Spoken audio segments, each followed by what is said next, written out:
Good afternoon. How's everybody doing? Can you hear me all right? I want to wake you all up. Actually, I don't think we need to be woken up. It's a beautiful day. How many people are loving this cooler weather? How many out-of-towners do we have? Yeah? How many Tucsonans do we have? Well, on behalf of your host, the Arizona Technology Council, I would like to welcome you to the 7th Annual Tech and Business Expo. My name is Dan Mares. I'm the evening news anchor for KOLD News 13, and it's my honor and privilege to be here today. I will be your MC, and so speaking of that, if you don't mind, I would like to take a quick selfie, and we will start spreading the word, because I've lived in Tucson for 20 years. I was here last year. My mind is blown every time I come here and see the technology that's taking place in Tucson, and I think a lot of the people who live here are also going to feel the same way. So, with that said, smile!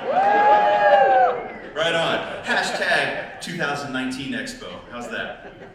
All right, thanks for indulging with me. We've got an exciting afternoon lined up for you, celebrating Tucson's growing and diverse tech economy with a look at the future in optics, artificial intelligence, augmented reality, manufacturing and machining, 5G communications, and more. I've actually seen some of these 5G towers going up around downtown Tucson. The Arizona Technology Council is the premier statewide trade association for science and technology companies. The council's mission is to be the driving force behind making our state the fastest growing technology hub in the nation by connecting and empowering Arizona's technology community, all of you here today. Along with this public policy, workforce development, and education initiatives that enhance science and technology industry growth in our state, the Council offers more than 100 events, educational forums, and business conferences every year that bring together leaders, managers, employees, employers, and visionaries to make an impact on the technology industry here in Southern Arizona and across Arizona. I'd like to show of hands how many Arizona Technology Council members are here today. If your company is a member, please raise your hand proudly. Look at that. Thank you for being here today. A round of applause. So congratulations, members. Today's event is your council's mission in action. I'd like to recognize two leaders from our council, Steve Zylstra, President and CEO of the Arizona Technology Council. Under Steve's leadership, the council has grown to over 800 member companies statewide and has been effective in public policy, education, and workforce initiatives. I'd also like to acknowledge Jeff Sales, Executive Director of Southern Arizona Regional Office. Jeff,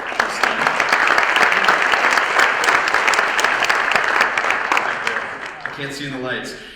Jeff has made a significant impact by growing the number of member companies in Southern Arizona and establishing strong connections across our tech sectors. And Jeff's the reason I'm here today, not only because he asked me, but he's the reason I'm in Tucson, Arizona. 20 years ago, Jeff was the general manager of KOLD and took a shot on a young kid from Yuma, Arizona, and brought me here. So thank you, Jeff. I appreciate that. You know, he gave me a bottle of champagne, and I think I drank that the first night. I didn't save it. On the way in, you had an opportunity to learn more about technological programs available at the University of Arizona.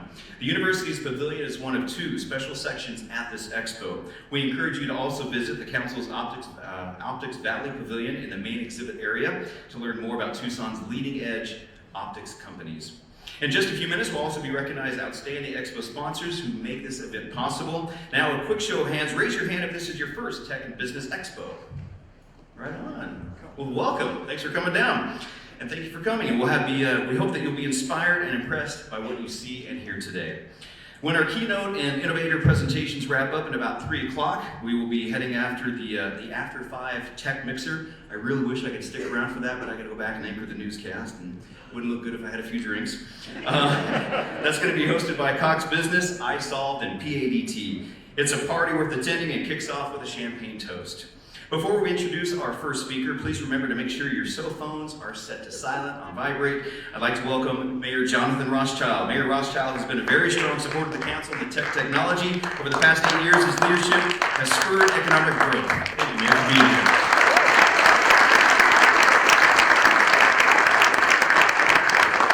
All right, Dan Mars, Channel 13 KOLD News. All right, well, first of all, good afternoon and welcome to the Southern Arizona Tech and Business Expo. It is true that this just gets bigger and better every year. I want to first congratulate the Arizona Technology Council and its partner, the Arizona Commerce Authority, for putting on this expo. They're really the forces behind having this happen. I'd also like to thank each of the event sponsors: Arizona Optics Valley, Audio Eye, Arizona Litho, Blue Cross Blue Shield of Arizona, Crown, Cox Business, ED2 Corp, House Trevathan, iSolved, PADT, Corlson Brady, SCAD Media, Staff Matters, and the University of Arizona. Let's give them all a big hand for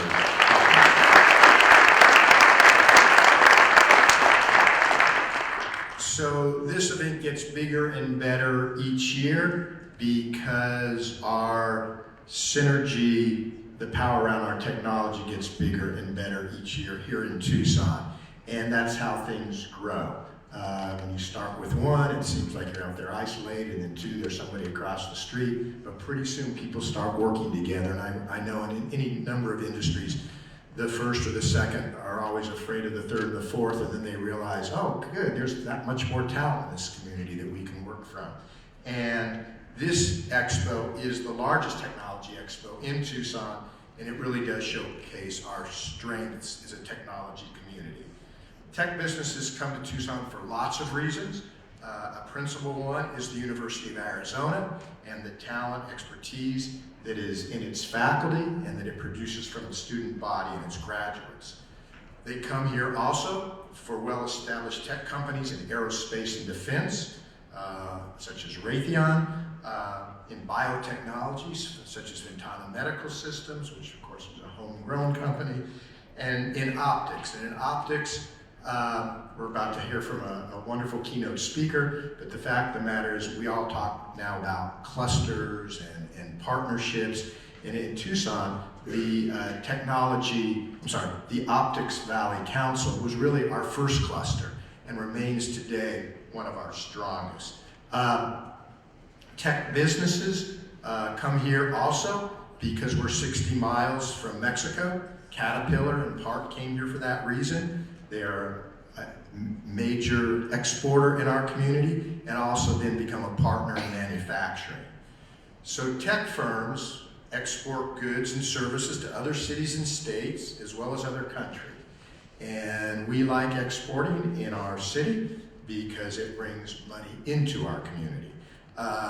As mayor, I'm very interested and have been interested in increasing our exports to Mexico, which is close by, and other markets. If you've not had a chance to meet her, please, I might even, Barbara, could you stand up and wave? There she is, I have her identified. Barbara Coffey is the new Economic Initiatives Director of the City of Tucson, and she's great. She is really taking charge there and doing a wonderful job. She also happens to be the new local rep for something called EXIM, E-X-I-M, which is the Export-Import Bank of the United States, which offers a number of programs to help exporters reduce risk and be more competitive. Now you can read more about EXIM and the options they bring to exporters for both insurance and financing on my website, which is at mayorrothschild.com. It's under business, the EXIM Regional Export Promotion Program, or talk to Barbara. If you're new to exporting, I urge you to check it out. We're trying to move these programs from the best kept secret in Tucson to the fully utilized program. And so I really want to emphasize that for anybody who may be doing some exporting. Whether you're a tech exporter or any kind of Tucson exporter, we want everyone to know what's available to help make their businesses succeed. While you're here, these conferences are all about getting to know other people, networking. They're also about seeing who your exhibitors are. This year, again, bigger and better than ever, 75 exhibitors. So please, if you have the opportunity, go out and see who's out there and what they have to offer. As always, feel free to contact me in the mayor's office for another 30 days.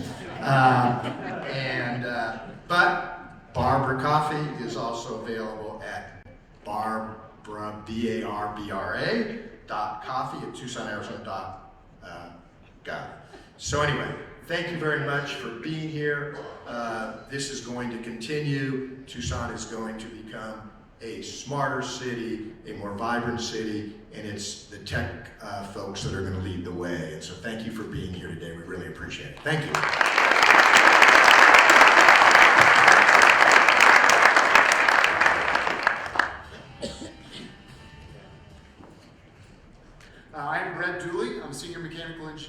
in Position Technologies, and I'm the chair of this year's Expo Committee.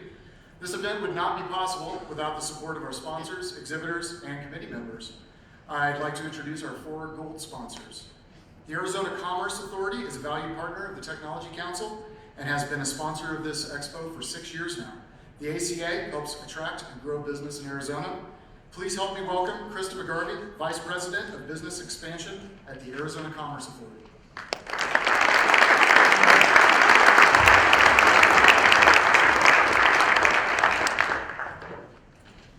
Glad to see everybody has papers up here to read from, so I don't feel so nervous. My name is Krista McGarvey. I am Vice President for Business Expansion at the Arizona Commerce Authority. The ACA is obviously once again proud to be a gold sponsor of the 2019 Arizona Technology and Business Expo. For those of you who aren't familiar or haven't engaged with us recently, the Arizona Commerce Authority is a leading statewide economic development agency. We operate through a unique public-private partnership structure led by Governor Ducey. We believe we're the only economic development organization in the country that brings together private sector, academia, and all 3 branches of state government. Our #1 job at the ACA is to create an economic environment where companies large and small, startups and corporate giants, can grow and expand across our state. To achieve this goal, we use a 3-pronged approach of attracting and recruiting out-of-state companies, growing local companies, and helping entrepreneurs create new companies. As part of achieving these goals, we focus on developing 6 export-based industries that create high-value jobs: aerospace and defense, bioscience and healthcare, business and financial services, film and digital media, manufacturing, and last but certainly not least, technology and innovation. A few fun facts I thought I would throw at you. Arizona's tech sector is growing at a rate 40% faster than the rest of the country. Tucson has experienced a 90% increase in jobs over the last 5 years. And Tucson also surpassed all other markets for the 5-year annual tech wage growth, which has grown 29% to more than $90,000. We are proud to be serving many innovation and technology clients throughout Arizona. Every one of them, large and small, is instrumental to maintaining Arizona's leadership position in technology and innovation. We have also strategically identified target markets, which include California, as well as international markets of Mexico, Canada, Europe, and Asia. From 2011, when the ACA was established, to the end of our fiscal year in 2018, the agency has worked more than 705 projects that are projected to create almost 120,000 direct jobs and an additional 272,000 indirect and induced jobs. That represents a capital investment of over $13 billion and an economic output of $164 billion, money into the Arizona's economy. I'm thrilled to say that at the end of fiscal year 2019, we are once again exceeding our yearly goals. Here's hoping that the innovators of all sizes here today, from major corporations to the newest startups, will create the next big tech successes for Arizona. On behalf of the ACA, I wish you all a very productive, very fascinating, and very inspiring experience here at the Expo. Thank you.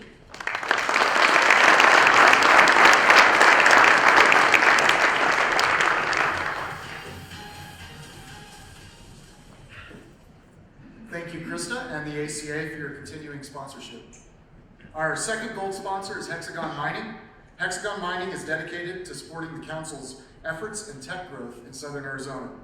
Hexagon Mining is a global leader in information technology and services that make mining around the world safer and more efficient. In addition to sponsoring this event, they're advocates for diversity in the tech sector and a supporter of our Women in the Workforce events.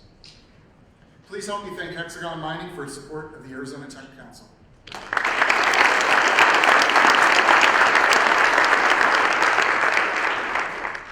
And our third gold sponsor is Blue Cross Blue Shield of Arizona.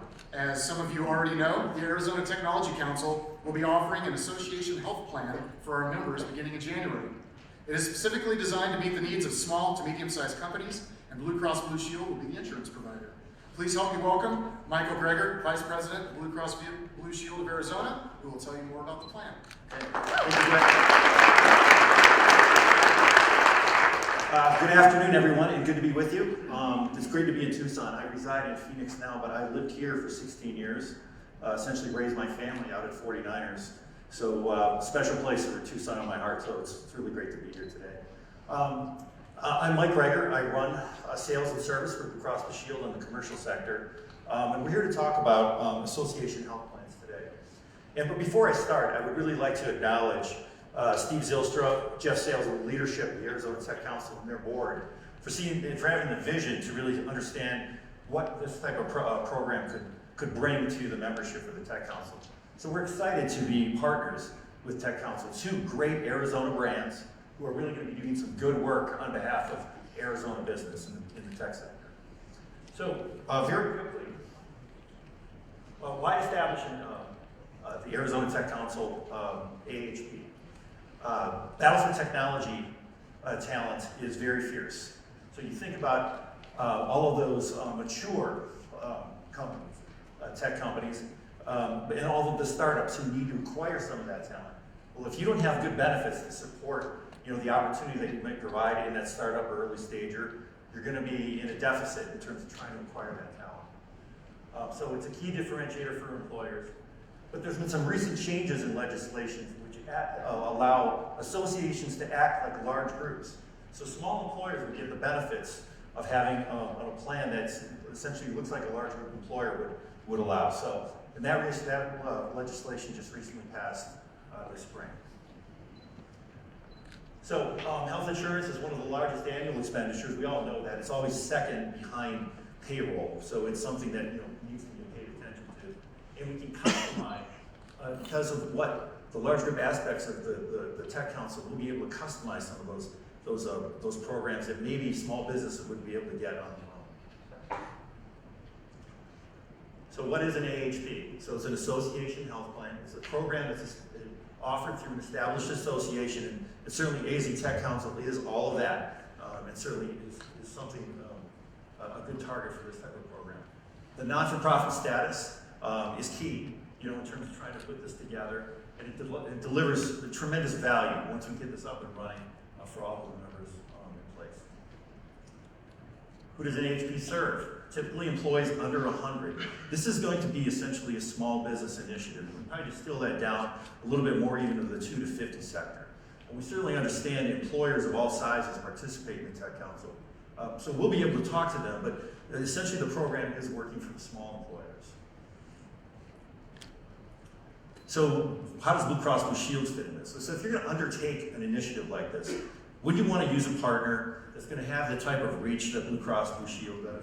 It says that we have 100% of all U.S. zip codes. Well, that means we have them all in Arizona too. So it makes for a great partner here statewide from that perspective. We have almost all the hospitals and certainly a great bulk of the physicians. So it's access and accessibility is not going to be an issue.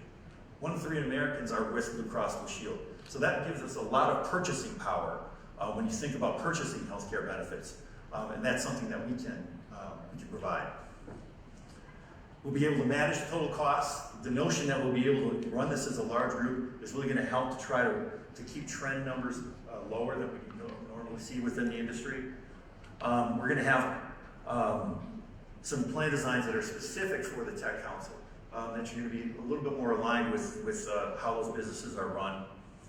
Providers and care teams have complete view of the member health. We have a number of innovations that we'll speak to later that are going to be brought to bear. I mean, if we're working with the Tech Council, we should be throwing some innovation in it as well. And the best of what Blue Cross will be doing over the next few years will be brought to bear here in this program. Unparalleled customer service, that's been foundational for us for years here in Blue Cross. That's not going to change. So we're looking forward to continuing that aspect. And much development.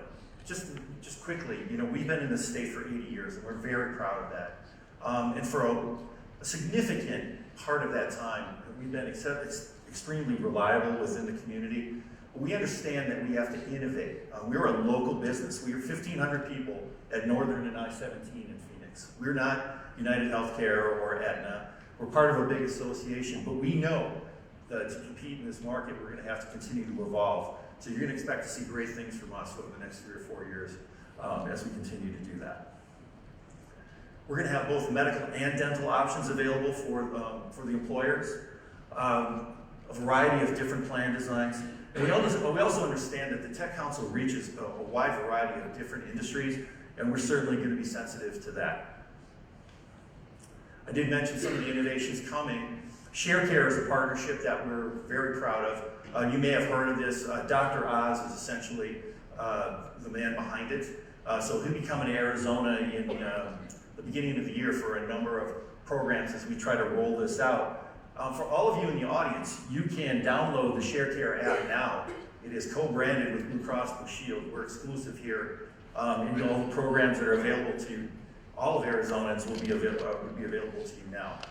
When you become a Blue Cross Blue Shield member, the experience is broad, so it's going to get better going forward. Telehealth will also be a part of what we deliver.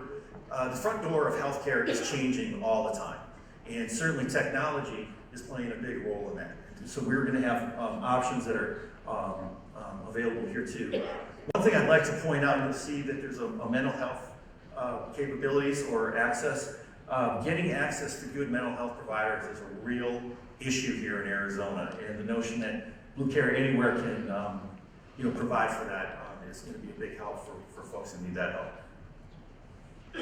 Okay, so with that, thanks for the time today. We're very excited about the program. Our team is here today. We have a booth over in the exhibit hall, so if you have any questions, we can certainly get any level of detail that you'd like, but this is going to be a great program for our organization. So thanks, everybody.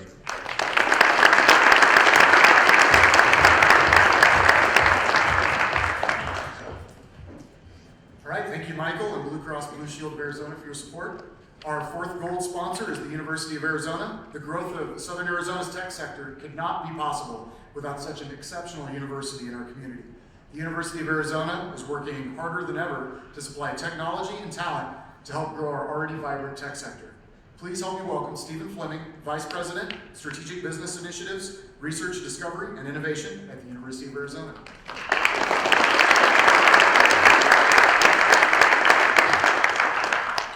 Thanks. I think there's people out there, but there's some really bright lights at me, so thanks for being here. Thanks for coming today. I hope all of you came a little bit early and were able to spend some time out in the pavilion, which is the main lobby, where last year we had 4 different University of Arizona offices, labs, departments, whatever, exhibiting here at this expo. This year, with the late entrant, we have 26, which for those of you in the audience who are part of that, getting 26 entities at a research university to do the same thing at the same time is like herding very angry cats. Wild cats, actually. So if you haven't had a chance to take a look at that, please do. Those exhibits will give you an idea of the depth and the breadth of the education, the research, and the outreach that we're performing as Arizona's land-grant university, and we're just terribly proud of what we've got to show here today. I'm here representing my boss, Betsy Cantwell, who couldn't be with us. She apologizes. She is relatively new to campus. She is Senior Vice President of Research and Innovation. That's a new title at the U of A. I'm really glad she has that title. Let me show you why. This is a quote that I stole decades ago from the guy who invented the Post-it note, and it's in 2 halves. So read that. Research is the transformation of money into knowledge. So researchers know how to do that. Give us money, we'll give you new knowledge. And we're pretty good at that at the U of A. We're doing about $700 billion a year in sponsored research. And we are ranked at the absolute top of national and international rankings in many areas, including optics, space, water, geology, brain imaging, several others. We literally have thousands of researchers and students working on campus and up in Phoenix, creating new knowledge to make the world a better place. But it's the second half of that quote that I love. Innovation is the transformation of knowledge into money. Turns out we're good at that too. Innovation is a terribly overused word. I like this definition because it works so well on a college campus. As a researcher, you may have a discovery, you may have an invention. Tech Launch Arizona may have helped you get a patent. You may have a Nobel Prize. We have a few of those on campus. But until someone's willing to pay you for it, you don't have an innovation. So if you look at what we've been doing with the knowledge being created on campus, in the last 5 years, nearly 70 startup companies have spun out of U of A research. They are being paid by their customers for that innovation. Several times that number of patents have been licensed to big corporations, some of which are in the room today. They're paying for innovation.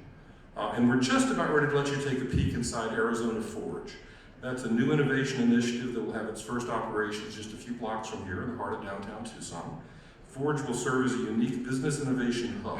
It combines startup incubation, experiential student education, and corporate innovation right here in Tucson. So that's going to be an exciting part of keeping this equation going. And one of the things we're learning about innovation is it doesn't take place in a single lab or even in a single academic department. It happens at the intersections of multiple disciplines, multiple types of organizations. And that's one of the less appreciated roles of a major Tier 1 research university. We're a Tier 1 university. And I will defy you to find a successful innovation ecosystem anywhere in this country that doesn't have a major research university at the heart of it. Doesn't exist. So one of the reasons that's important is universities like U of A, we make connections. So look at all the constituencies that we touch. You can probably find yourself somewhere on this slide. And we have reasons to be connected to each of those constituencies, to each one of you.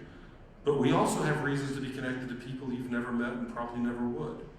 And so one of the roles that we take on in the innovation ecosystem is say, you and you and you are all working on aspects of the same problem. Maybe you're working on the technology and she's working on the finance and you're working on the marketing.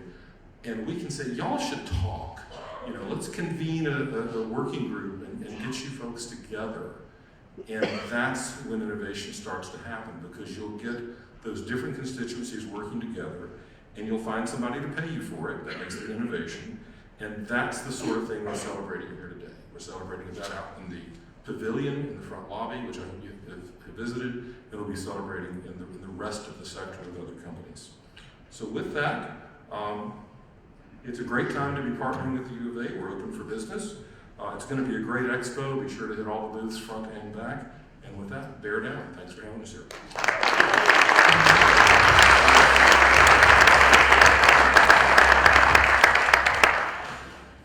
All right, thank you, Stephen and the University of Arizona, for your continuing support. Another key institution in Southern Arizona's educational landscape is Pima Community College. PCC is focused on workforce development, providing education and training that meets specific needs of industry, in alignment with the workforce and economic development priorities of the region. Now I would like to introduce Amanda Obbins, Dean of Workforce Development at Pima Community College, for her comments on education, training, and retaining students.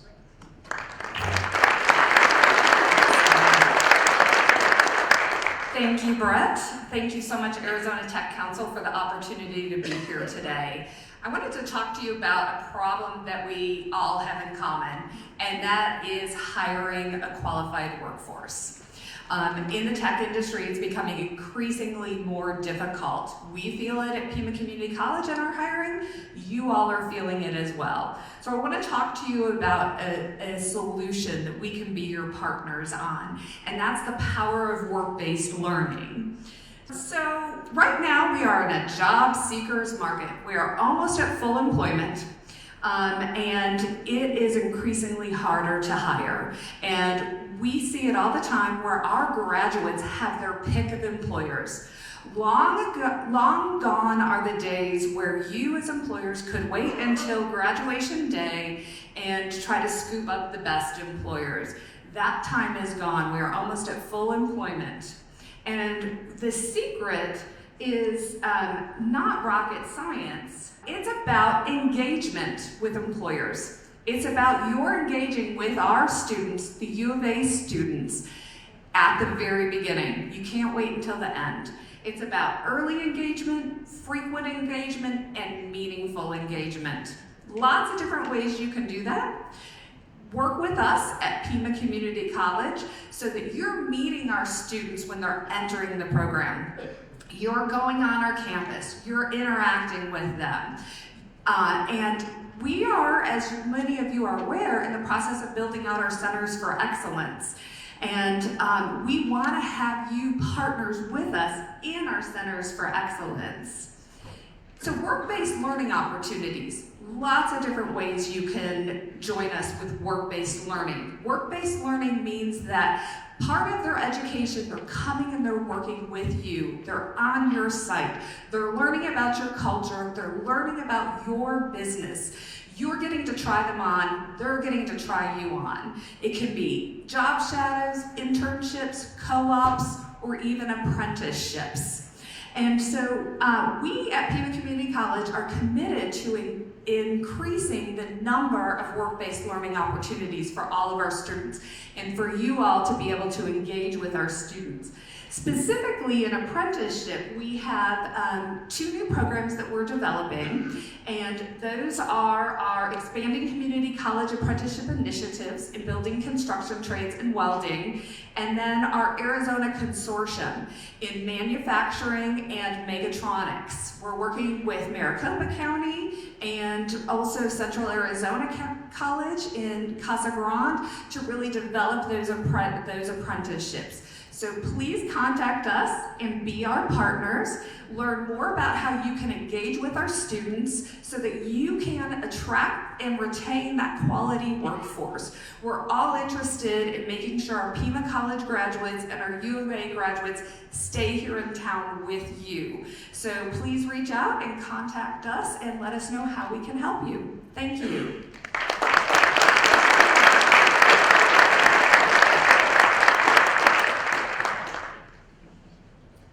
Thank you, Amanda and Pima Community College for your continuing support. I hope you all noticed the San Miguel students who have been helping the exhibitors and attendees. They're members of the school's corporate work study program. Be sure to stop by their booth to learn more about how these students are earning their own high school tuition and gaining experience at companies across Southern Arizona. During the expo portion of today's event, you'll see other students interested in learning more about technology. We appreciate your patience with them. They are tomorrow's workforce. Now, I'd like to acknowledge our silver sponsor, ED2 Corporation, and you'll hear from their president later in the presentation.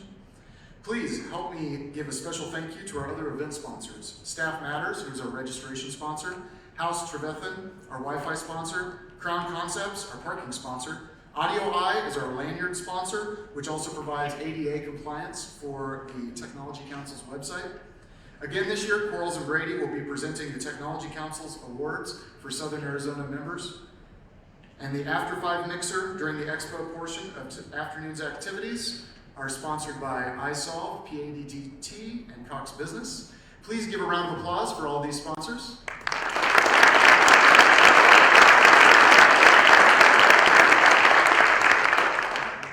We also have media sponsors today, who are SCAD Media, who you see videotaping, Arizona Lithographers, our program sponsor, Enliven Production Group, take a look around. The design, lights, graphics, and the sound system are all provided by Enliven. On behalf of the council and all attendees today, we extend our gratitude. We couldn't do this without you. Please be sure to visit our sponsors at their booths during the expo. We all know events like this don't happen without the hard work of many people. I'd like to ask these people to stand to be recognized. Jamie Nielsen is the Director of Operation with the Technology Council's Southern Arizona office.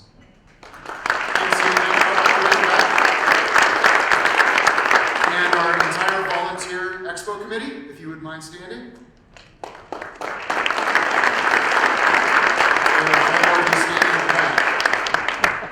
Many of you are involved in the manufacturing products. The Tech Council does everything it can to support you, as does the state through the ACA and other ways. One thing that you may not know about is the utility sales tax exemption for manufacturers. Joining us to explain a bit about the program is Steve Alamano, Tax Director at Tucson Electric Power.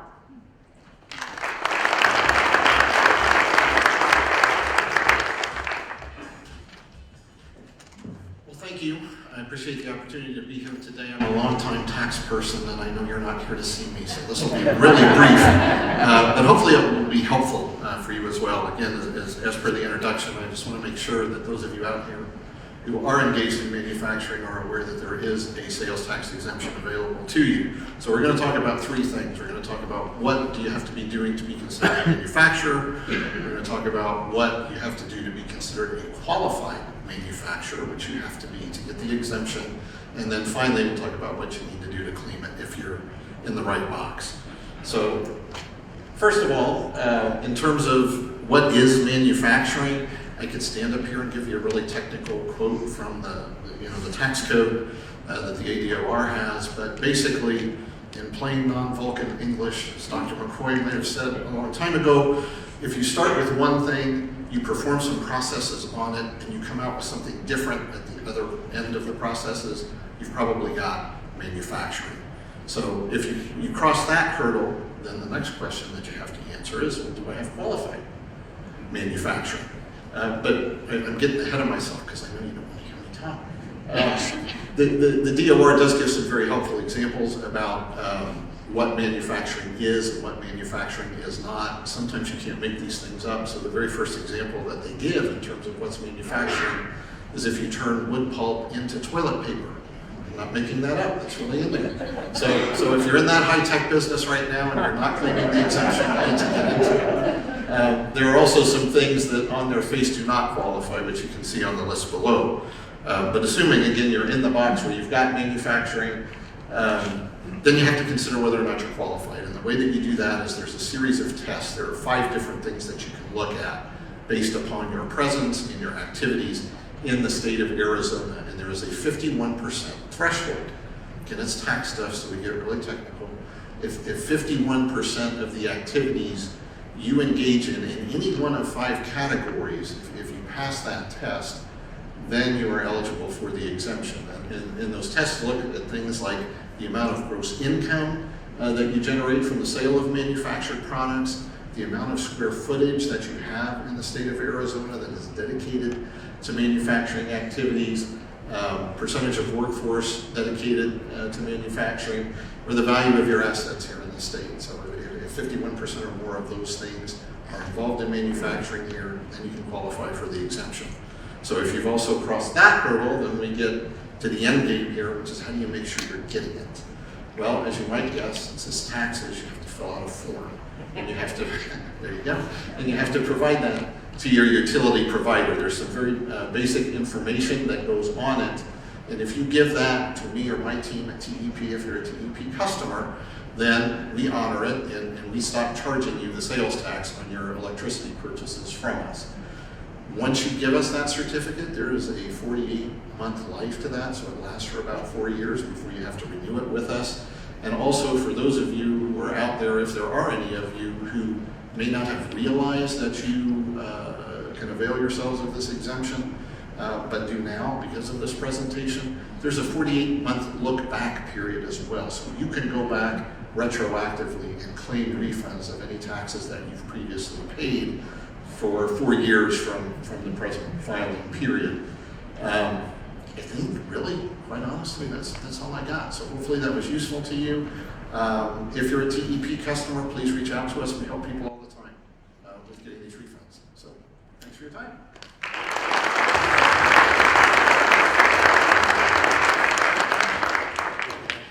Thank you, Steve. It may not be exciting information, but crucial information. Anytime we can save ourselves some more money.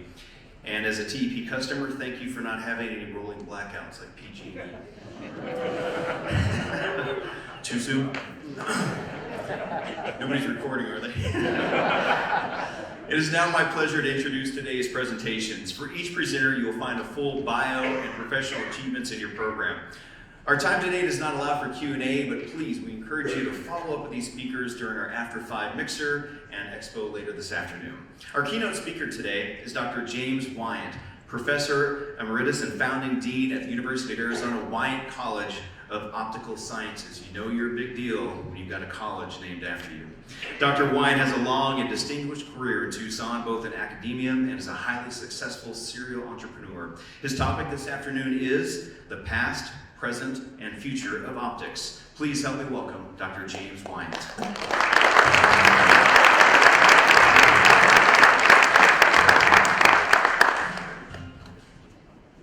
Well, thank you very much. I'm honored to be invited to give this talk today, but I really underestimated how large this expo is. I thought it'd be much smaller. So I'm kind of scared to look out there and see all these people. Anyway, there are 3 parts to my talk today. The first part, I'm going to tell you a little bit about what optics is. The second part, I'm going to tell you why Tucson is big in optics. And the third part, I'm going to tell you about the future of optics. So, what is optics? Now, I know that many of you out there work in the area of optics, so you can snooze for the next few minutes, okay? So, according to Wikipedia, optics is a branch of physics which involves behavior and properties of light, including its interactions with matter, and of course the construction of instruments that use or detect light. And then I don't disagree much from that definition. I think it's pretty good. It's optics, it's physics, there's also a lot of engineering in optics. It's how this light of all different colors, all different wavelengths interacts with other materials. And there are many, many instruments that are built using optics principles. So, I should also say that sometimes optics is called photonics. And I think it's really that people got tired, you say you're working in optics, or they think you're doing eyeglasses. And there's a lot more to optics than eyeglasses. So people came up with the idea of photonics. And maybe combining electronics with optics, you have photonics.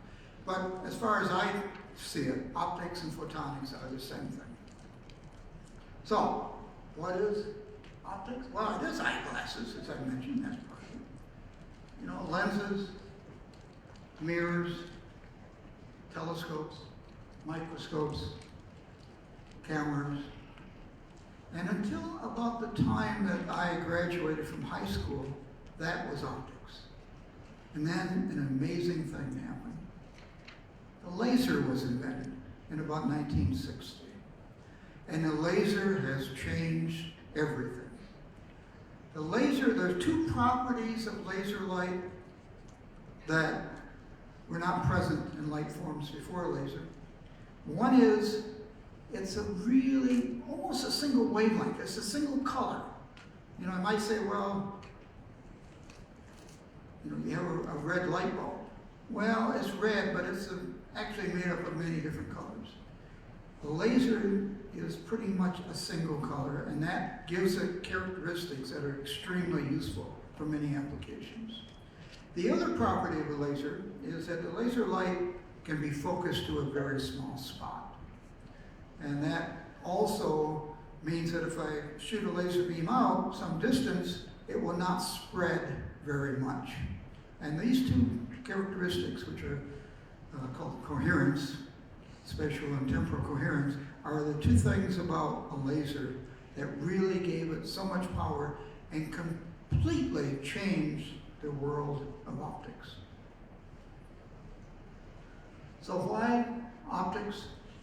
Well, optics is involved in so many different things. It's a technological enabler in many, many fields. Healthcare, telecommunications, cameras, measurements, energy, nanotechnology, and so on. It helps you do a lot of different things. It's involved in many, many different things, as we'll see in a minute here. The iPhone. Everyone here has a cell phone, I guess. It may not be an iPhone, you have a cell phone. You think, well, that's a computer, that's electronics. It is filled with optics. For example, let's say the display. Well, that display is optics. You have a camera in your cell phone. In fact, a very, very good camera. You have a lens, optics. You have a detector, that's optics. How do you get your signal, whether it's a phone or use it as a phone or use it on the internet? It's coming through fiber optics. Most of the way it's traveling through fiber optics, which involves fiber optics and lasers and detectors on the 2 ends of it. A lot of chips in here, electronic chips. Optics is used to make these electronic chips. Now this particular cell phone that I have here recognizes me, my face, so I don't have to type in a password. Many of you probably have one like that too. That works by, well, in the top of that little notch, there's something like 400 little lasers. A special type of laser, I call it VCSEL. And I have to brag and say that this type of laser was invented by a graduate of the University of Arizona. Also, at Apple, the head of the engineering team that developed this face recognition, the head of that team is also a graduate of the University of Arizona. So, there's a lot of optics here.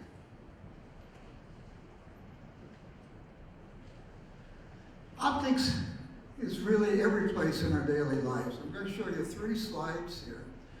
And I want you to spend the next day or 2 as you walk around and look at things.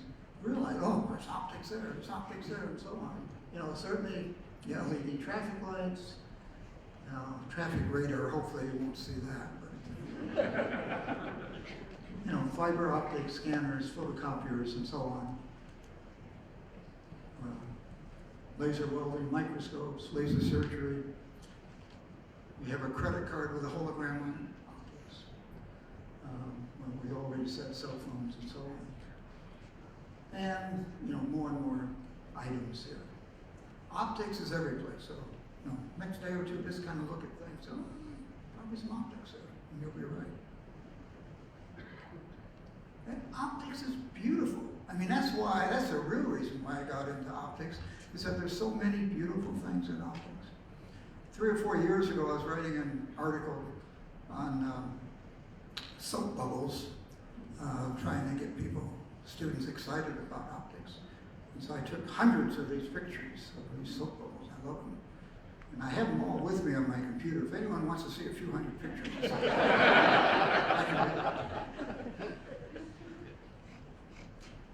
Okay, so now those of you who knew all about optics and wake up, and maybe you know this answer too, but why optics in Tucson? Is it because of the cactus? Probably not. Because of the blue sky? Maybe a little bit there. Astronomy. So back in the 50s, 1950s, the National Science Foundation wanted to have another observatory in the U.S. And so they hired a young astronomer by the name of Aidan Minell to find a location for this observatory. And he went to many places throughout the U.S. and he selected Kitt Peak. How many of you have been to Kitt Peak? Yeah, about 40 miles west of here. And so it was Aidan Minell who discovered that and was the founding director, got it up and going. Now once he got Kitt Peak up and going, he left Kitt Peak and he went over to the University of Arizona. And he became the head of the astronomy department, the head of Stewart Observatory. And at that time, he thought there was a need in the U.S. for another program in optics, where you could do study and research in optics. And at that time, the only place in the U.S. where you could do that was in Rochester, New York, University of Rochester. And so he started a committee with the Optical Society of America, OSA, called the Needs in Optics Committee. And they came up with a conclusion that yes, we did need to have another program in optics in the U.S. And so Abe was sitting in his office, and he was looking out his window, and what did he see? Well, if you look in the back, that's the football stadium, as it was in the 50s, and a parking lot. So Aiden thought, that's where this optics center should be, in that parking lot. And so he had done a lot of classified work for the government, and he knew that the government needed more people who were experts in optics, Air Force in particular. And so he went to the Air Force to get the money to build the Optical Sciences Center. And he got it. And there's this starting, that's the parking lot with a big hole in it. And that was about 67, and that was in 69. So he started the Optical Sciences Center, and the truth be told, that the money came from the CIA to start it, but it was laundered, so people at the time didn't know about it. It had protesters out in front. Anyway, he did a wonderful job of getting it started. So that was 69, and this is what it looks like now. On the left is a building that was finished, I think, in 88, and on the right, we have a building that was finished in 2006. And if we go behind the building, you know, McHale is off to the left, the football stadium's off to the right, and the library is off to the right there too. If you go behind this building, there's a parking lot. Now, do any of you park in that parking lot when you go to a football or a basketball game? Uh-oh. I have some bad news for you. It won't be long. You will not be parking there much longer, because there will soon be another building.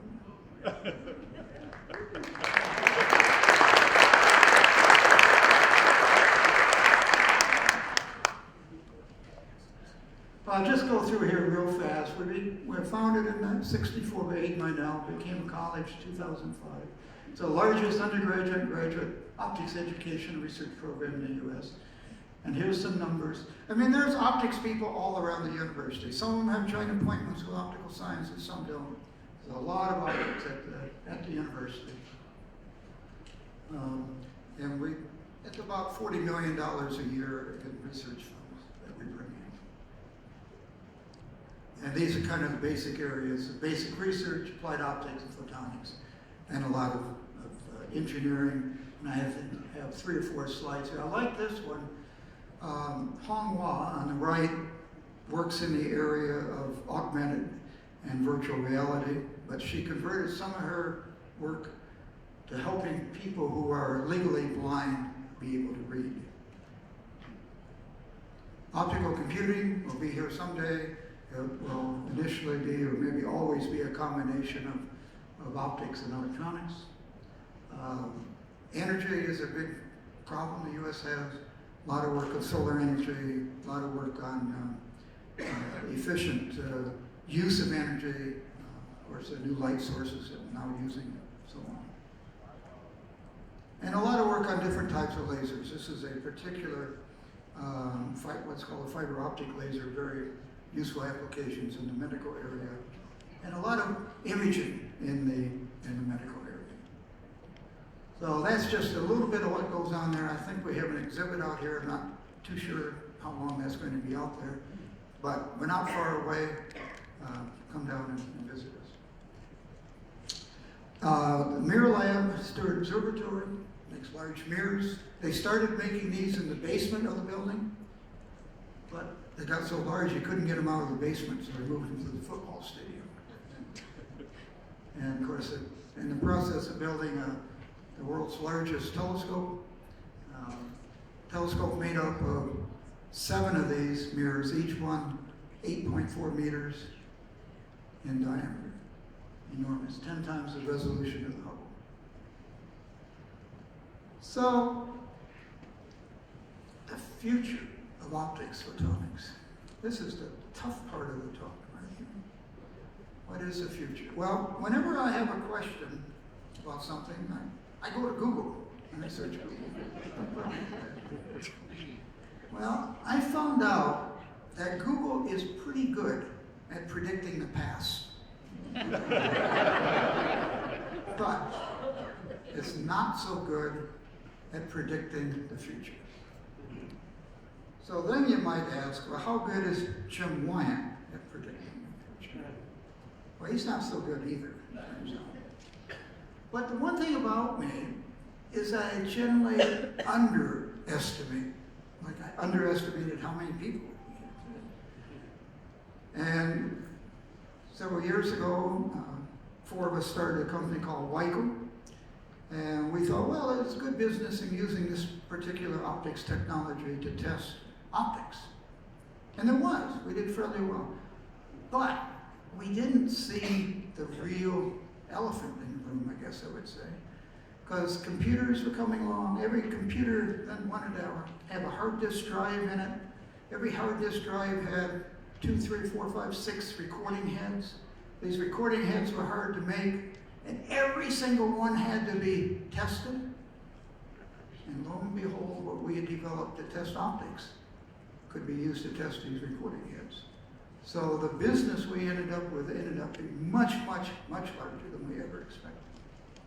Years ago, second example I'll give, how I underestimate things.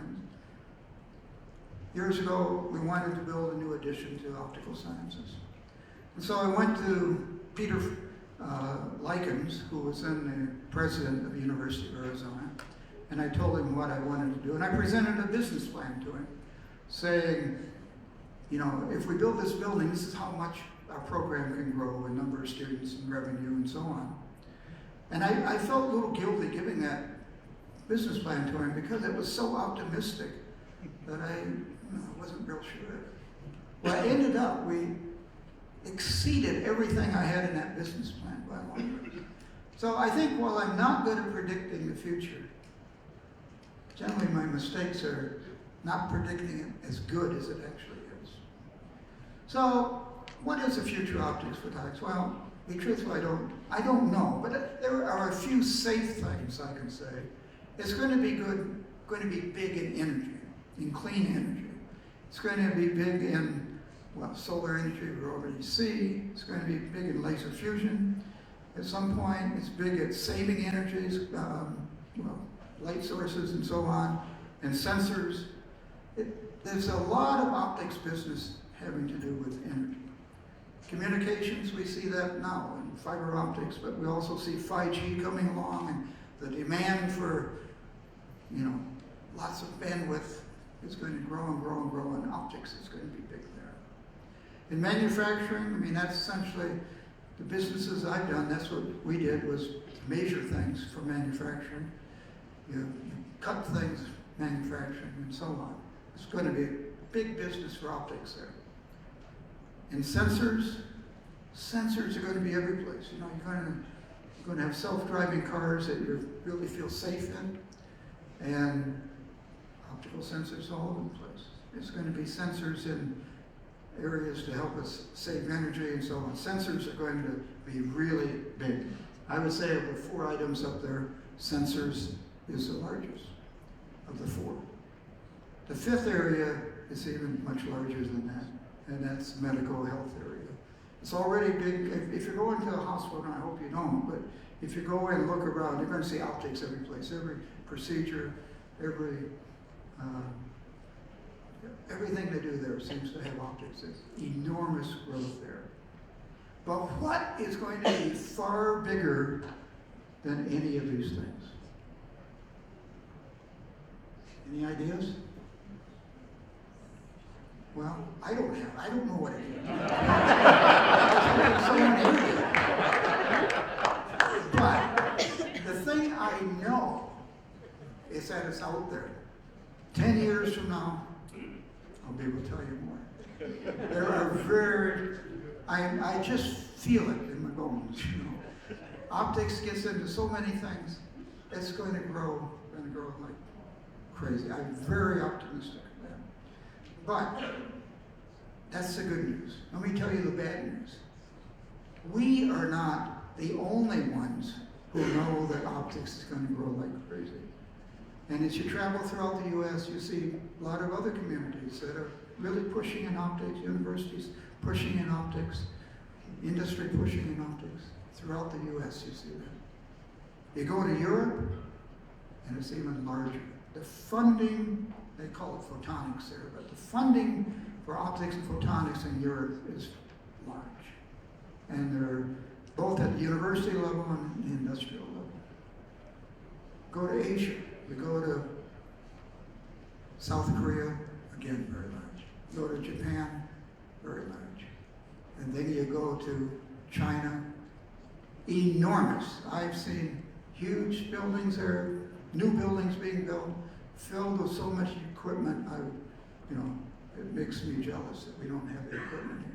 The funding that they are putting towards optics is just tremendous. And they're bringing back they're hiring a lot of world-class people in optics.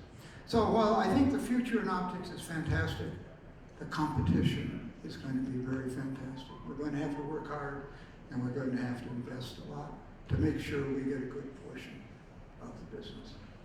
Thank you very much.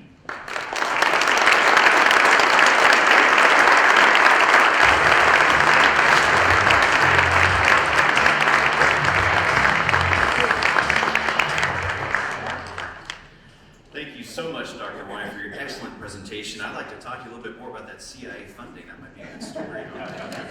And also, I've got a 4.5-year-old son, and I've been introducing him to optics with a magnifying glass and the power of the sun and how it can burn bird poop on your back porch. So anyway, there's some optics for you. We'd also like to extend our gratitude to the Optics Valley Committee for making your presentation possible today. And before we continue with our innovator presentations, the Southern Arizona Office of the Arizona Technology Council would like to recognize several achievements in technology with its annual awards. To present those awards, please welcome Gavin Milcherek Desai, the Tucson office managing partner with Quarles & Brady.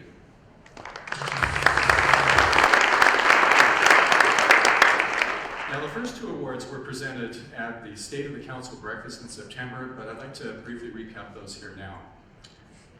The first award winner in the September breakfast was Strategy One, who was recognized for the Council's 2019 Distinguished Service Award. Since 2011, Strategy One has been actively involved in the Tech Council, and its president, John Dennis, is an ambassador and serves as chairman of the Optics Valley Committee. During his chairmanship, the Optics Valley Committee has grown to over 75 company members. Recently, Strategy One was awarded a federal contract to implement the Arizona Optics Initiative, which will help existing optics companies scale up, support the development of new entrepreneurial optics startups, and increase the visibility and awareness of optics companies statewide. So congratulations, Strategy One.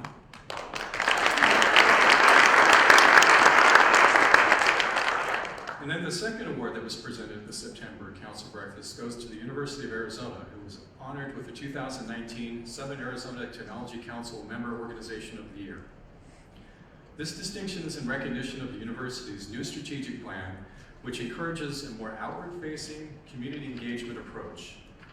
And I think as you've seen here in the lobby today, this means a concerted effort to provide industry greater access to the assets and technologies on campus. We'll hope that you'll work with the university and take advantage of both of its intellectual and physical assets. Congratulations, University of Arizona.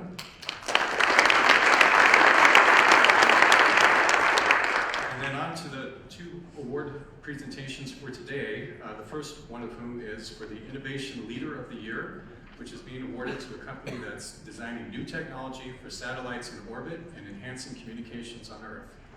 Freefall Aerospace's founding technology is based on a revolutionary idea licensed from the University of Arizona.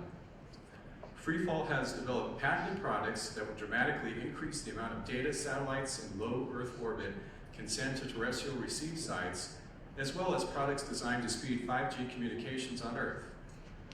I'd like to invite Freefall CEO, Doug Stenson, up to accept the Innovator of the Year award.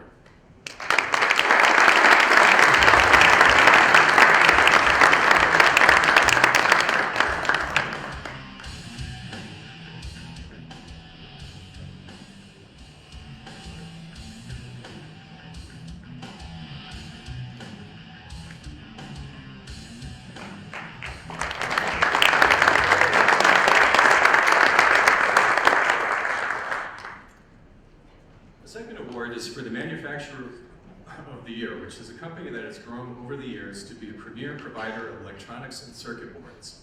Yarborough Electronic Sales is a family-owned company with an international customer base that demands high reliability product for healthcare, human safety, defense, and other mission-critical applications. For over 30 years, Yarborough has earned a reputation for high quality, flexibility, and responsiveness to its customers. we'd like to invite Yarborough Electronic Sales CEO Daryl Yarborough up to accept this year's Manufacturer of the Year award.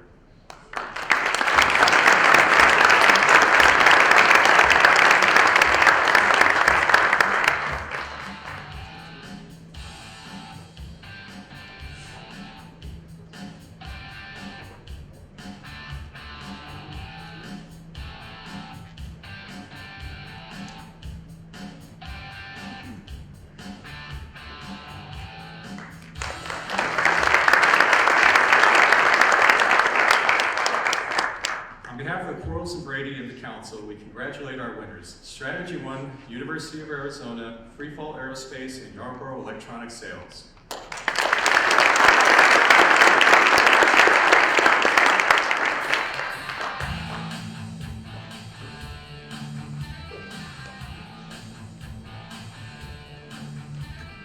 Thank you, Gavin, and congratulations again to each of our award recipients. Now to our innovator presentations. Today, first presenter is Marlo Conaba. He's Executive Vice President at DMG Mori USA. Marlo has committed his career to pursuing technology, advancements, and manufacturing processes. His passion is embracing technology as it relates to CNC machine tools. He will present Manufacturing the Speed of Transformation. Please help me welcoming Marlo Conaba.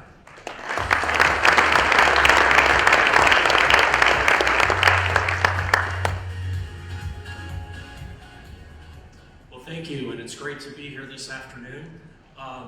We don't have a whole lot of time, but I've been asked to give a very brief overview of where manufacturing is heading, and I'd like to take you into a quick overview of what many factories, many manufacturers today are looking towards, and that is factory of the future. To be honest, companies, global manufacturers years ago started a program called Factory of the Future, I would say anywhere from 5-10 years ago, looking to embrace those new emerging technologies. The fact is, these emerging technologies, automation, digitization, additive manufacturing, are here today. So Factory of the Future is here today. And as a manufacturer of high precision CNC machine tools, DMG Mori, we get that privilege of working with a lot of these companies in high technology markets in virtually every type of market segment, whether it be optics, aerospace, and electronics, many of the different medical, many different industries, but one common element are these three themes throughout. So let's take a very, very brief view. Manufacturing has always been a lot about engineering and planning production. And then really what it amounts to is production that is kind of a push and a pull. It's pulling information, the designs and production schedules from the office and then producing it and pushing all of that all the way through shipping to customers. So that's why we have production planning in years past. They would manage that chaos on the shop floor because we didn't have that visibility. Literally, information was carried from department to department by perhaps an individual, such like production planning. But now, machine tools are becoming much smarter. They are literally the conduit of the manufacturing, and they're just one node in the entire value stream of manufacturing a product. So once you get that, now you have that visibility and the knowledge, gaining the knowledge from the planning and preparation and visibility of every process through that entire value chain. And once you start collecting that data, now instead of relying on individuals that we used to call production planning, guess what? Now we have virtual intelligence. So that's why every company is pursuing digitization today. It's to gain that virtual intelligence and eliminate that chaos that I previously referenced. What also is really transforming manufacturing now is that in the US, we enjoyed what was called MT Connect.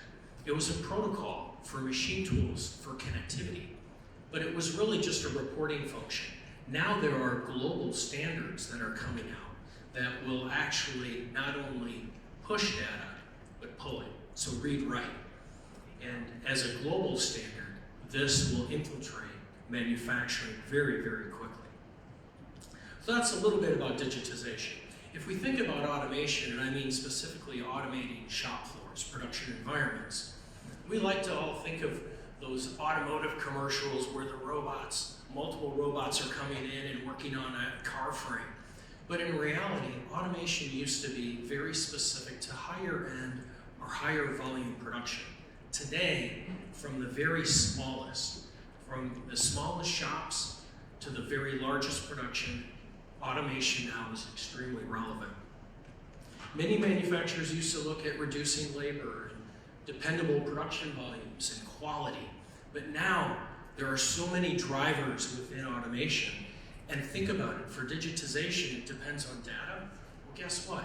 You and I might not be the best at reporting and supplying data to our management, but instead, data now in a digitized environment, in a very highly automated environment, becomes just the reality. Everything is driven by data. So robots, perfect at data. So now we can even drive serialization, traceability of product. Speed of transformation. So the company that I work for, DMG Mori, that bar chart on the top shows the amount of units, percentage of units that we deliver with automation. So currently, 2019, approximately 30% of our machines deliver with automation. Approximately 10 years from now, 2030, 80%. That's the speed of transformation. 80% in 10 years from now, we believe that 80% of our product that we deliver will be highly automated. One of the reasons why is we are now able to define and develop standardized automation components, reducing the cost of entry by reducing the amount of customized engineering on an individual cell. So here's where your homework starts. You were supposed to leave today and think of optics. Well, here's one of those. You've heard a lot about 3D printing. We can also, most times when people refer to 3D printing, they're usually talking about polymers. Here we have the ability also to do this additive manufacturing with metal. So using metal powders and lasers. The selective laser melting on the top is the most prevalent, but very defined to smaller components. And so that's one of the areas of that makes the adoption a little bit slower. We have another form of technology where we are taking metal powder with laser deposition, and their size is really just limited by the size of the machine itself. So this technology is really becoming prevalent.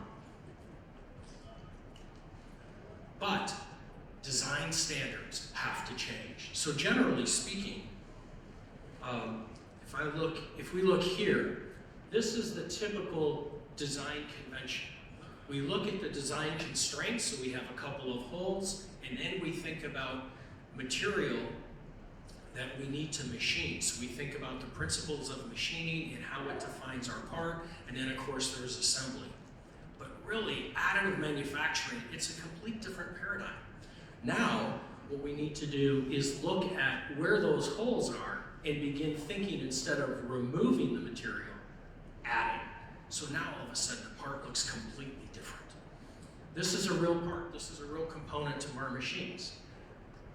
Traditional or conventional manufacturing techniques, here's what it looks like now with additive. Completely different. So here's a part. Again, very similar. In years past, we would think of this as an assembly with very high precision diameters, and then these are coolant flows. So in the past, if you and I were working on a car, we would expect to see an assembly, maybe some hoses here that we have to connect. Now think of manufacturing a vehicle and assembly and replacing this component. Remove a couple of bolts, there are hoses. It's much lighter weight, faster to assemble, faster to manufacture. That's where manufacturing is going. But again, we have to look at the design standards and remove the constraints and start thinking about instead of metal cutting, we're thinking of additive and what are the design requirements and building that around it. That's something that we refer to as topology. And there's a whole set of software intelligence now that are making this much more efficient and much quicker to enable. So with all the technologies, and again, I hope you come out and see us over in the expo. We'd be happy to sit down, and I'm with my colleagues from Arizona, so we'd love to sit down, talk a little bit more. 10 minutes doesn't give us much time. But along with technology comes education. And I think that's a major component to what today is all about. I know for a fact I would not be here today if it wasn't for the vision of Mr. Greg Wilson, Dean of Advanced Technology at Pima Community College, who shared that vision and embraced it in his lab, which then later also got another gentleman involved at Desert View High School. And I'd like to show you a little accomplishment that just happened in your backyard. So, Mr. Cesar Gutierrez, would you stand up, please? I'd like to acknowledge.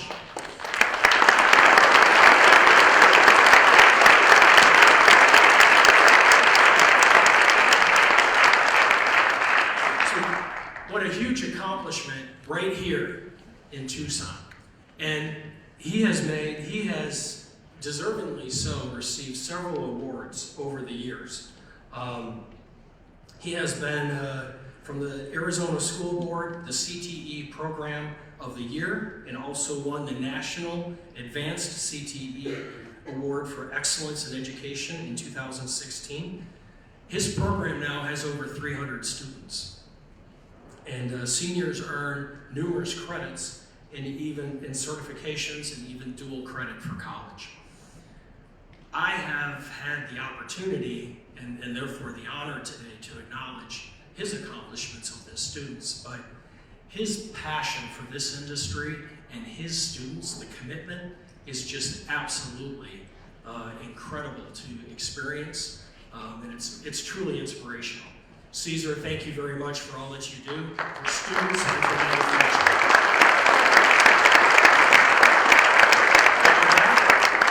We hope to see you over at the expo. I'd love to talk more detail about metal cutting and additive manufacturing, optics, and how it applies to manufacturing. Thank you.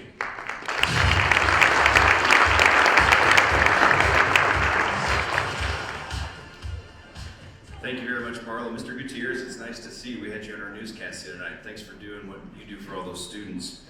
Our second presenter today is Khalid Al-Maskari, Chief Executive Officer at Health Information Management Systems. The company recently launched Axiom, an innovative electronic health record software which enables integrated healthcare providers to achieve better outcomes, lower costs, and higher quality care. He will be presenting Artificial Intelligence in Healthcare. Please welcome Khalid Al-Maskari.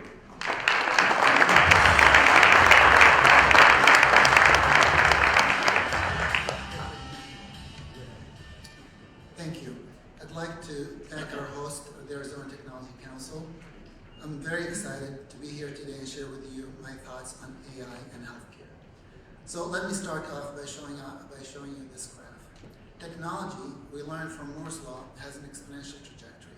Computer power doubles every 2 years.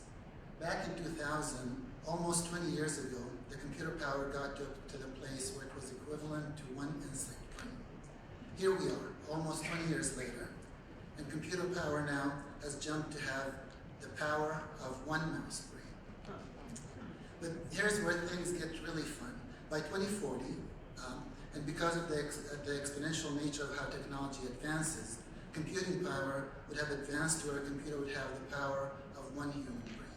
And soon thereafter, by 2060, it is predicted that a computer will have the power of all human brains. But let's focus on where we are right now. Consider this. If AI were a 9-inning baseball game, then we're currently 3 to 4 words into the national anthem before the first inning. In other words, AI is still in its very early stages. So, what is AI? AI is a buzzword. We talk about AI like we naturally understand what it means. Let's review one definition so we could align on these common terms to help deepen the discussion. AI is data, math, patterns, and iterations. Machine learning is the software that learns patterns from the training data, so it could apply those patterns to new input. Training data has inputs and pre-answered outputs, so the machine learning model can look for patterns for any given output. The third core component is human in the loop. We cannot expect machine learning models to be infallible. A good machine learning model may only be 70% accurate. The involvement of human training increases the accuracy of AI. Even though we're in the early stages of AI, we're still using it all the time. What was once science fiction is now reality. For example, technologies that seemed to be unfeasible 30 to 40 years ago are now part of our daily lives. You may remember HAL 9000, which was a lifetime boy, and now we have Siri and Alexa. You may also remember KIT, the self-driving car back in the 80s. Now we have autonomous cars and trucks. Captain Kirk's communicator is now the smartphone. We've benefited immensely from the integration of AI into our daily lives. Only when a technology like a smartphone comes in and suddenly shifts our entire culture that we start to realize the importance of AI in our daily lives. There are so many examples here that we use that AI is involved in it. John McCarthy, a cognitive scientist who coined the term artificial intelligence, said, "As soon as it works, no one calls it AI anymore." As advanced as AI seems to be, it's still in its infancy. While AI is around us and it really does help in so many ways, there are still a lot of problems to work out. AI can't figure out some very basic things that are super simple to humans. AI has a very hard time understanding the difference that some 3-year-old can easily do. Let me show you a couple of examples that AI has difficult time solving. Which one of these is a mop and which one is a mite? Another example is which one is a blueberry muffin and which one is a cherry? AI has a real difficult time distinguishing between the two. So you can see, AI is not built for everything. It's very good at many things, but humans far exceed AI in important ways. Although AI is in its very early stages, there are important ways right now that AI is making a real impact in the healthcare industry. AI will be able to help solve the dilemma of what's known as the iron triangle in healthcare, in which 3 interlocking factors, access, cost, and quality, require inevitable and often negative trade-offs. Trying to improve one factor usually harms the other. What we see now is a path to unlocking the triangle so you can improve one side without breaking the other. Some of the examples for the use of AI in healthcare is using AI to diagnose and reduce errors. Misdiagnosing illnesses and medical errors account for 10% of all US deaths. One of the most exciting things about AI, its ability to predict and diagnose disease at a faster and more accurate rate than humans can. Another area is targeted treatment. The era of personalized medicine will soon be a common way of treating patients. The one-size-fits-all medicine will soon be gone. Clinical outcomes is another area where AI is augmenting clinical decision makers with machine intelligence providing useful information to physicians and patients who may not have access to specialists and expertise. Robotic surgeries have been around for over 20 years. AI is augmenting surgeons' experiences and providing real-time analytics to improve future surgeries while producing fewer complications, less pain, and quicker recovery time And perhaps more importantly is improving the patient experience. So with the help of AI, more patients are able to be seen and treated. AI tracks wait time and provides personalized and interactive healthcare experience to patients. How many hours a week do you think doctors spend using in administrative tasks? A recent survey showed that the answer is way too much. But to be specific, it's 20 hours a week that doctors spend on administrative tasks as opposed to patient care. The recent survey also stated that by 2025, a few years from now, it's estimated that we will have a physician shortage of 90,000 doctors. So we're going to need AI and other process automation tools to help maximize efficiencies. AI will free up the healthcare providers from the administrative tasks. HIMS is using Axiom, our platform, to help solve that problem. Our software is used by healthcare providers who treat serious mental illness, substance abuse, and general health patients. Our goal is to use Axiom, the Axiom platform, and focus on connecting clinicians to patients. We do that in several ways. One of the examples that I have here is reducing the no-show rate. Do you know that the no-show rate for serious mental illness, general mental health, and substance abuse appointments is 40%? We are using the data and augmenting it with AI to determine the trigger points where we could provide that information to healthcare providers and help them reach out to the patients so they could show up to their appointments. Another area that we're working on is identifying high-risk patients. The complexity, the costly and preventable unnecessary visits, we're able to prevent that by using AI and helping providers look at the information so they could prevent these visits from happening. Speaking of complexity, the healthcare system costs around $4.5 trillion. It's a very complex system.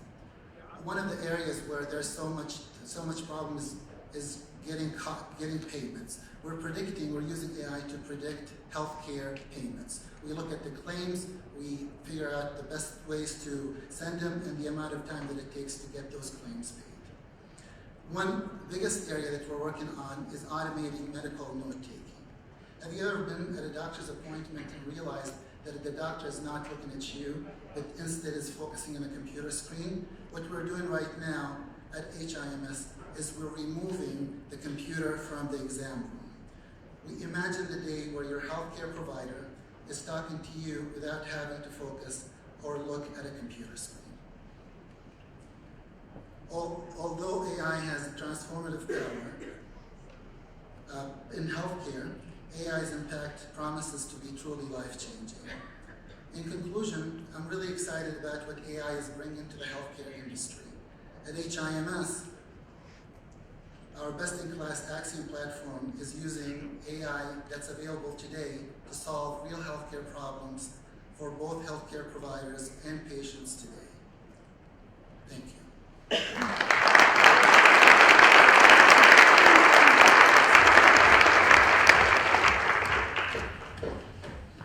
Thank you, Khalid. Our third innovator presenter today is Srini Panakakam,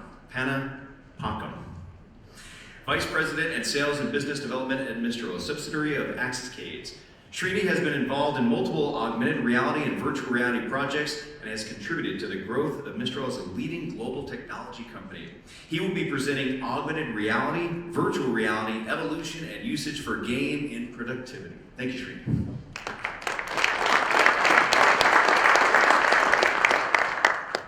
Thank you for having me here. It's been a privilege, and thank you for the Tech Council for this.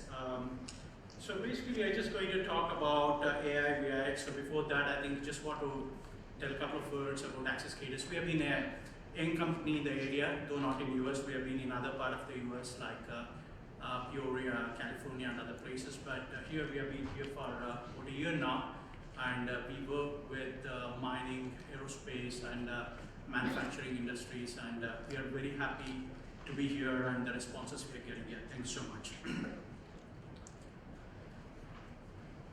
So what is AI, so very simple way. So I think if all of us are going to be having 3 meals a day, and we are going to have AI and AR and VR in our lives, it's going to be as common as having those 3 meals a day. So that's what Tim Cook says. So if I may follow that quote.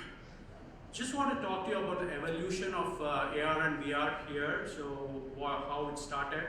I'm sure that most of us in this room are aware of this, the Viewmaster, wherein like we put our holiday postcards in there. We just clicked and started seeing that. So that was actually the starting evolution of the augmented reality.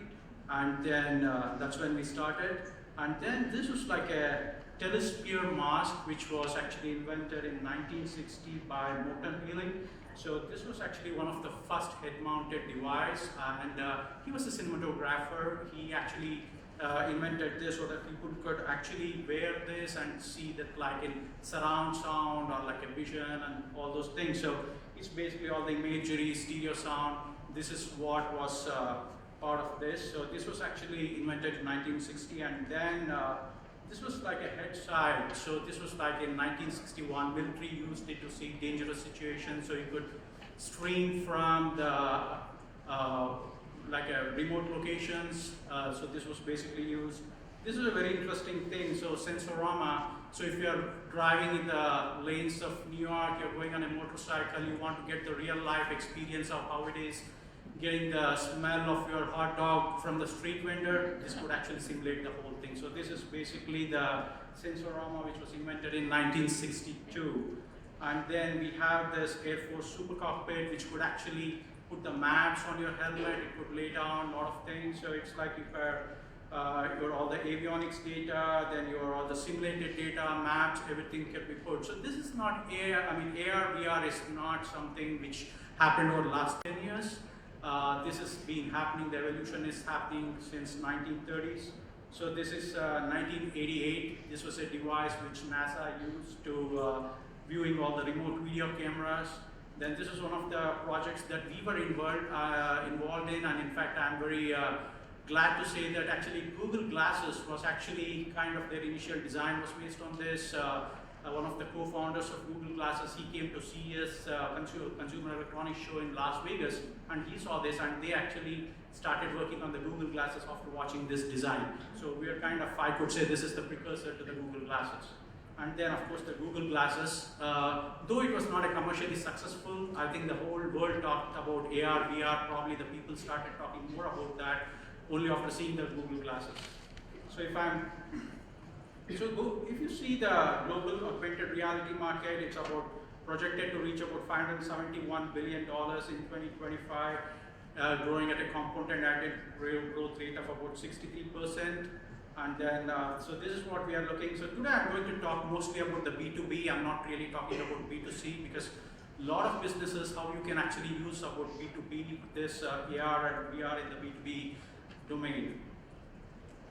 So if you see some of the domains and applications, we are there everywhere. Like you can use it in entertainment, industrial, medical, real estate, aerospace, defense. So pretty much everything you can actually use this.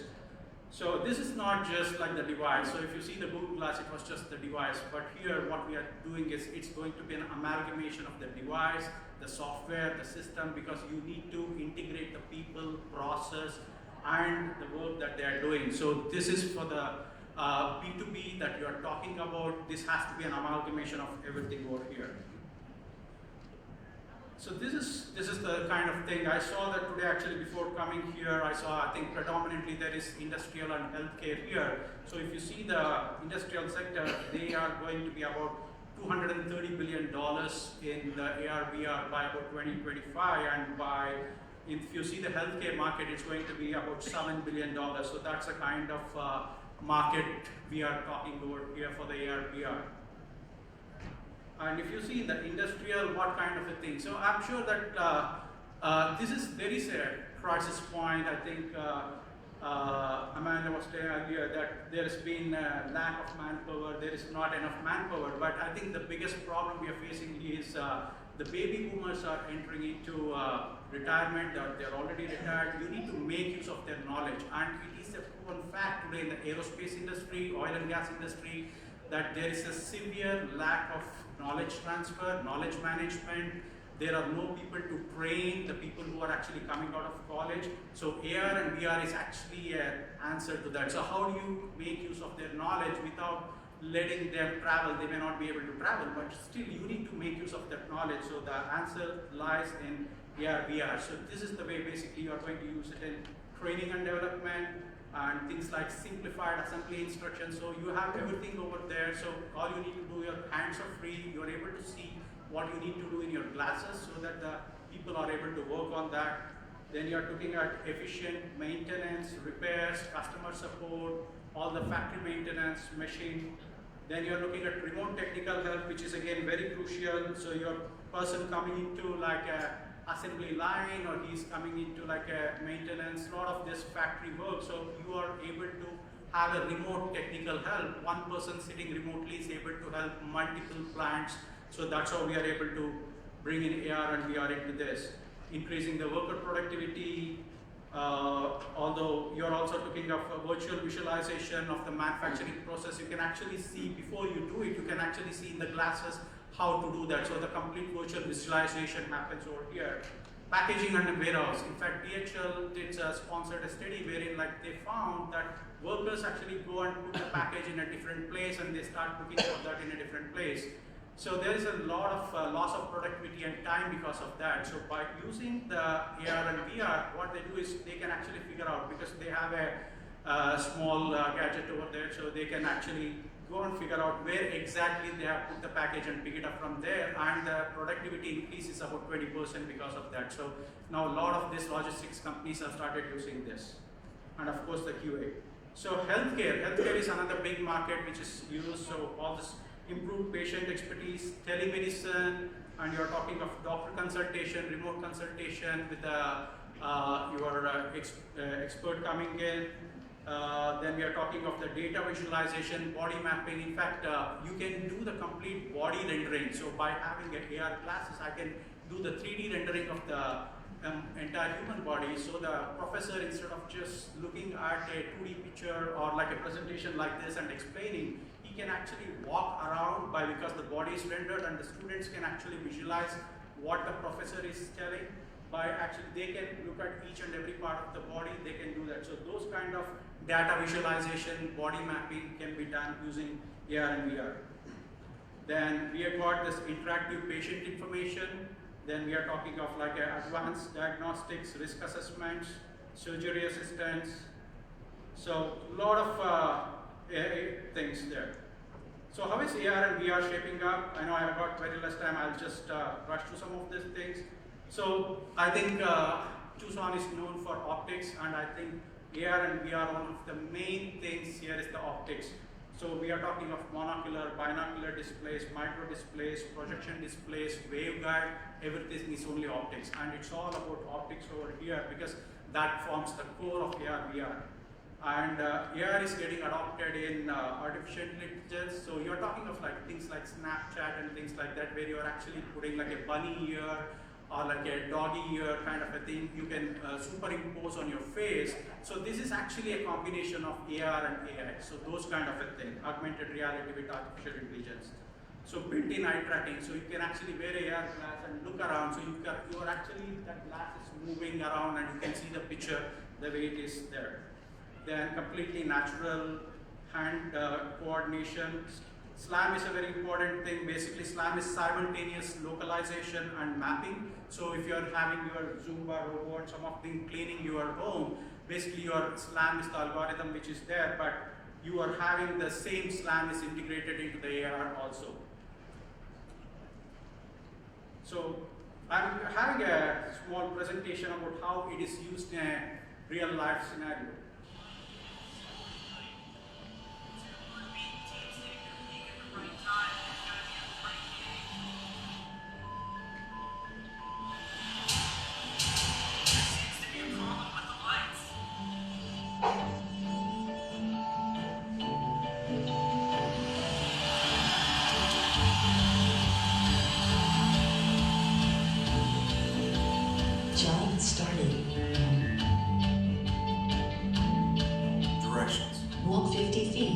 then turn right.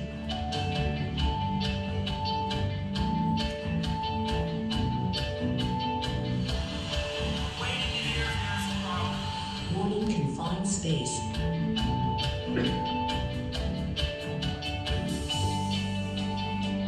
Panel located.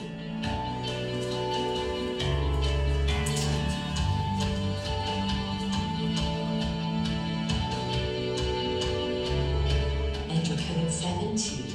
Initiate relay. Disable active circuits. Disconnect cable. Remove unit. Been told the problem with the lights isn't being fixed.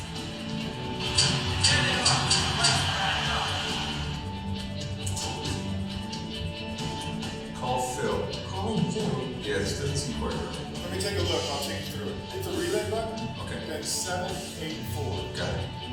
Yeah, it doesn't seem quite right, but it'll be okay for now. I'll put a new work order in for next week, Phil. Thanks for your help. New work order submitted. So you can see that how a remote technical help was useful with the AR and VR in a real life situation maintenance. So there are some benefits and there are some things. So interactive hands-free instructions. So as you saw in the video, how he was able to carry out the work and envisioning the hypothetical things in reality, like somebody expert technical help helping from far away. That's becoming reality now. Virtual co-location. Immersion, and then there are definitely some challenges like consumer is not the place. People are not going to pay $2,000 or $3,000 for this AR glasses, buying that. This is basically for the B2B, this is for the industries. Then unavailability of this dedicated operating system. We are still making use of things like Android, the cell phone operating system for this. We need to have a separate operating system for AR, VR, and the ecosystem. We need to have the apps. We need to have more people developing apps for the AR and VR, and we need to have a dedicated silicon. So Qualcomm is the first company who is coming up with a dedicated silicon, but we need to have more in this. So this was my small presentation on the AR, VR. I'll be around here if anybody needs anything. Thanks so much.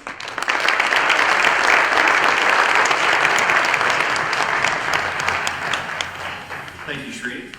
Our final innovator presentation today is by Sergio Cardona, president of ED2 Corporation. Sergio leads a team of world-class industry experts in the development of 5G wireless communications technology. His expertise includes leading-edge technology in sensors, photonics, RF, and radar. He will be presenting 5G reality. Please help me welcoming Sergio Cardona.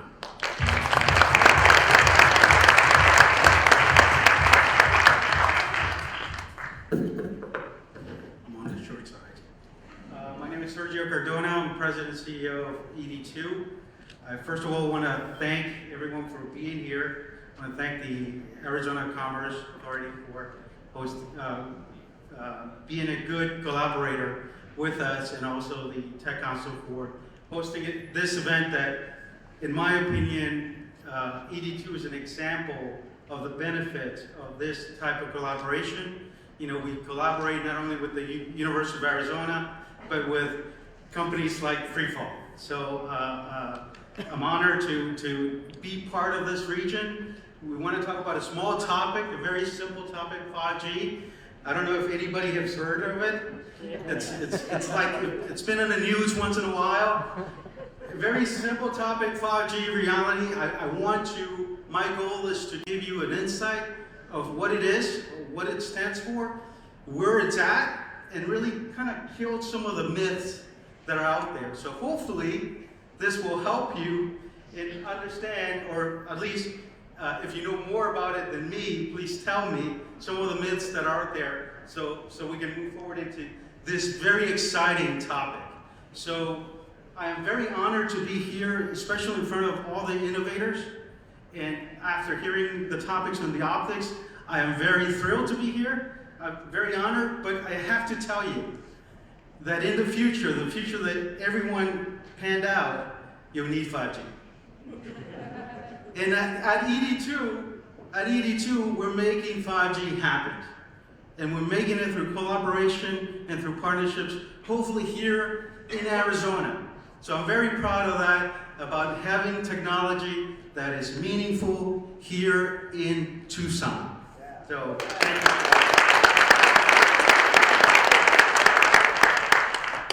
If I go too fast, just let me know. So making 5G happen, that's what AZTC stands for. And it's not just me, it's the talented team that I have. So I'm very blessed with all the friendships and all the team members that are part of my company. And I wish to extend the team to all the collaborators here in the town so that we can make 5G happen together into smart cities, smart neighborhoods.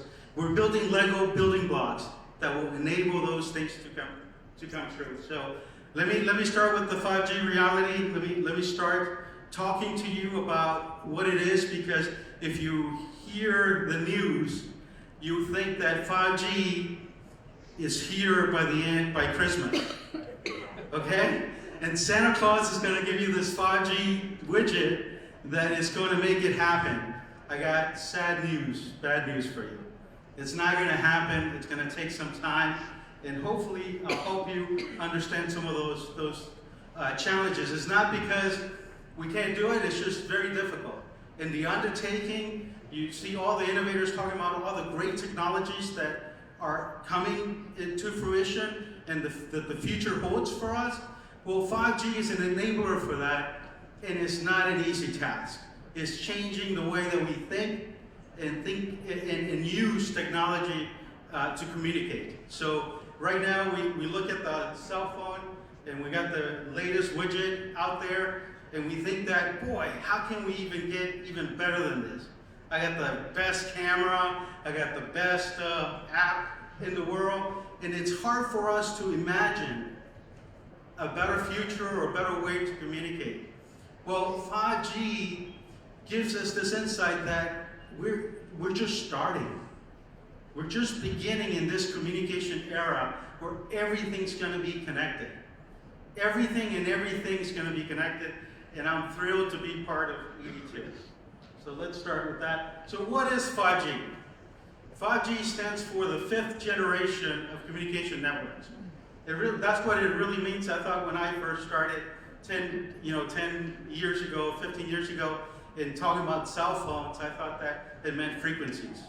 Common misnomer, no, it's the 5th generation of communication technologies. You can see that over the past 45 years, we've gone from being able to transmit 2,000 bits per second to 20 or 10 billion bits per second. That's the promise of 5G. 5G is going to allow us to communicate in ways that we can't imagine. And you can see, I picked the cell phones that I most relate to. So please, I'm the presenter, don't hold it against me. But you can all realize in the 90s how we were using the Nokia little phone, and all the flip phones and all that. You can all relate to all that evolution. The evolution just seems tremendous in the future. And all that means is we're going to have lots more data, lots more options, lots more ways of intelligence, AI, visualization, more optics. All of that is going to become real. Why? Because of 5G. So, in essence, we keep on hearing about 5G being here. 5G deployment is being faced in really two phases. Phase one is, 5G is a good hype, good marketing technique by many people. So how can we make it real today? And they came up with an LTE plus, or a way to enhance the cell phone experience, if you will, today, and call it 5G. I had a friend of mine who told me, Sergio, what are you talking about? You're doing, AZTC's doing 5G. I'm like, yeah, we're doing 5G. It's the new thing. It won't come to fruition for years to come, but it's awesome. It's like, you got to be kidding. It's like, I got 5G signal now. and so it's getting rolled out into two phases. Phase two is the most disruptive. Phase two is when all of the hardware really, that it's in your home, in the streets, in the buildings, how telecommunication providers communicate will change. All of that will change, and that's how it becomes disruptive, because it introduces very high frequencies, which will provide a lot of benefits to us as consumers, but it's new to the telecom market. And so all of that is going to take time. So I got an advice for you, okay? You know that you're in phase 2 when you got to buy a new phone, okay? So if you get a 5G signal, let's not say that we have 5G technology or millimeter wave. The sign is you need a new phone, okay? So, because it won't work. But anyway, so all of the way that we think about communications and cell phone will change. The Wi-Fi protocols, or how you communicate at home, will change. The cable industry will change. All of those things are morphing into something else that we don't know. And we're venturing into this adventure together, full of excitement and scared to death because we don't know what it's going to become. So what does 5G offer? Faster, wider bandwidths. That means that new infrastructure is going to happen. Reduced latency, which means that now that if you're playing a game or you have a whole school system using AR or artificial intelligence or doing something now, you don't have to worry about the buffering or the latency issues that you experience perhaps today and some of the things that you do throughout your work or at home. High capacity, that means that a lot of users can be in the network, and the bottom line, you get faster uploads and downloads. That's really what it means, right? So that means that instead of waiting for a movie that downloads or uploads for a very, very long time, minutes, even tens of minutes, you can do it almost in seconds. So that's really what that means. And obviously everything and anything is going to be connected. So it's very exciting, and so it'll be an amazing experience for the end user, for all of us. It really will change the way that we work, we do things. How does it work? So I can go through the technical, and I was going to make a joke that I was going to derive theories of communication, because I saw how excited you were about the technical innovators that were presenting, but I'm going to spare you from that, and I'm just going to say that at the end of the day, the way that it's going to be transformed is think about Wi-Fi. Think about how you use Wi-Fi at home and how it works. So think about the whole world, the whole neighborhood, your whole city acting as a Wi-Fi hotspot service, all throughout the city, all throughout the state, all throughout the country. So it really is like Wi-Fi in steroids. So that's one way to look at it, to simplify it. So where's the industry now? A lot of hype. There's a, like I described before, mostly it's the phase 1 is being rolled out. A lot of people are trying to struggle with what it means in building hardware. The hardware, the technology that we're using is not new to the commercial. It's new to the commercial market. So a lot of people are struggling with that. That's one of our forte from a company. But so what it means is that the expectation that people have that it's coming this Christmas is not true. It's going to be phased and rolled out over time, over the next few years. So from an AD2 standpoint, our mission is to transform the way that people and things communicate using our innovative products. We're building Lego pieces that will transform the solutions that we come up with. And so we're building Lego pieces, if you will, that will offer the pieces necessary to build a smart city, a smart neighborhood, a smart home, a smart solution around a mine, around architecture, around this building, around everything that we touch in the future. So with that, thank you very much for your time.